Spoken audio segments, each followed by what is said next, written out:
Yup, man. Tuning in to Savage Productions. Let's go. Myself, they call me Sevlo. Kill this beat, shoot it up like Twisted Meadow. It's incredible, killers will spit the metaphor. Aiming for a fitted cap and quick to let the metal blow. I'm a Eastside baby. In the middle with the projects, the Eastside raised me. Going crazy on the daily, they say nothing could save me. But I'm a ride to the casket close. Grumpy, you know Grumpy?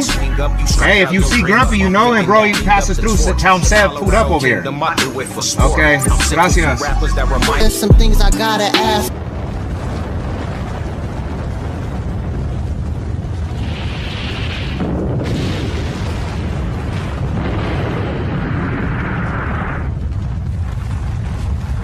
What it do? You know where you at? You at Sevlo Tales 2.0. Like, comment, subscribe, share, hit the notification bell. Let's get to the politic. Big shout out to everybody showing the channel love. Appreciate the love and support. Thank you for the interactions. Mile high salute to the riders. Before I start, I'm not promoting gang life, gang culture. Just telling a testimony, give a life experience, and shining some light on the Denver Metro. So with that being said, let's get to the video. I am back. What's up with it, man?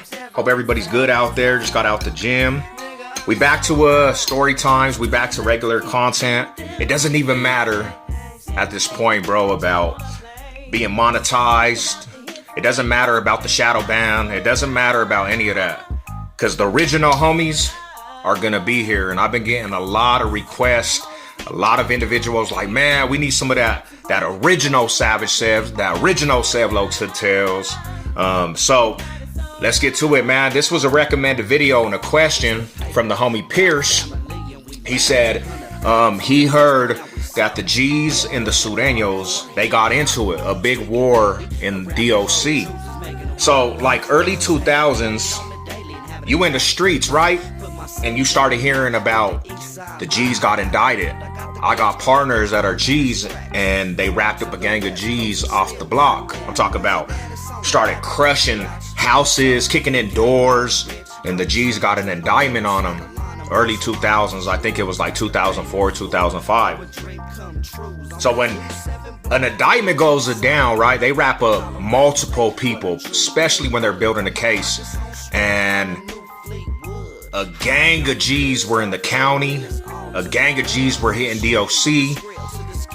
And we already know an indictment brings a lot of people turning over in the indictments, because we always say this: it doesn't matter how thorough a person is on the streets. When them double digits come out, it happens with every organization. It even happened with the mafia back in the day. People that do not want to go do the time start telling on the case, start telling about different cases. And this is exactly what happened with the G's, bro. There was multiple of them fools that rolled over on each other, and the solid ones got put away for a long time. When that happens, the whole system gets flooded with that neighborhood, right? The G's hit the penitentiary, and we always talk about this too. The Sureños, they got a lot of power on the yards, right? At this time. I haven't did time in a long time, but at this time, the Sureños, as a Mexican hood in the essays, bro, they had power on the yards. They were kind of, I would have to say at the time, bro, they were making it hard for a lot of fools. I said this in previous times. Their structure and the militant that they had, 5-on-1 rules, whoever their enemies was, they were going in 5-on-1, bro. Meaning 5 members is going in and running in on somebody in the South. You're the enemigos. Checking fools off the yards, telling organizations they couldn't be on the yard. Especially when it came to the north side and the Norteños. They hit the yard at the time. Them fools was making it very hard. Now I'm hearing everybody's kumbaya and peace treaties. So be it, I don't know. But at the time, bro, they were pushing the line, bro. And it was like, it was overwhelming for littler hoods on the yard, bro. Because, you know, I seen a lot of individuals.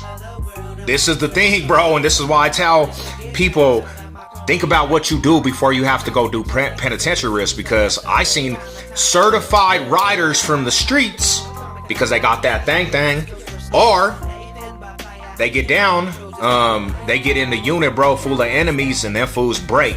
It breaks their whole spirit. Gang banging just leaves them. They're not a rider no more, because in there you can't run from it.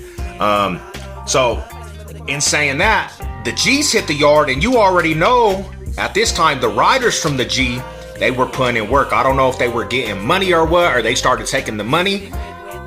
So it turned into a conflict between Sureños and G's, and they set that shit off. Lyman to Crowley, that shit was set off, and they was getting word to the counties. I'm in the county at the time, right? And the word in Denver County at the time, it was TOS, terminate on site. They didn't actually say that, but any Sureño that was coming to Denver County, Arapahoe County, Adams County, the city, Jeffco, if you were a Sureño homie, you hit the county at that time, the G's actually were making it very hard. So they were pushing the line in the counties. And I remember this one incident. One of the homies, he's a young fool from the G, and there's like 5 of these G's in the unit in Jeffco, because I gotta go back on a writ and shit, and I'm going back and forth to the DOC, back to the county to try to get stuff ran concurrent in my case. And this little fool named Brown, they called him Silent, homie. He was a youngster. Very first time of being in, county or what. He just barely caught the case. Fresh 18. Them boys, as soon as he touched in the county and he went to the unit, they seen he had a bald head. And like I said, it was hard for the Sureños to come to Denver County at that time. They ran up on this fool. And the little homie that I know from the streets, he was fully active for the G. He told that fool they needed to get down right away. Well, the fool, when it come out of his cell, he kept locking it when they were in the day hall. And they told that fool he gonna have to check out the unit. Well, this fool said, I'm not going nowhere, homie. He said, I'll stay in this cell, but I'm not checking out the unit. So then it was like a weekend, bro, and the G started falling in, and they're talking about getting this fool. They pop his door, and I'm gonna be real, the little fool had heart, and he had chunkums, bro, because as soon as the first G walked in, they start banging, right? Boom, boom, boom. He's getting it up with the little fool, and then they start packing his ass out. I thought in my mind, like, what I know about the penitentiary, it's gonna domino effect more, but this was already a domino effect from the penitentiary already.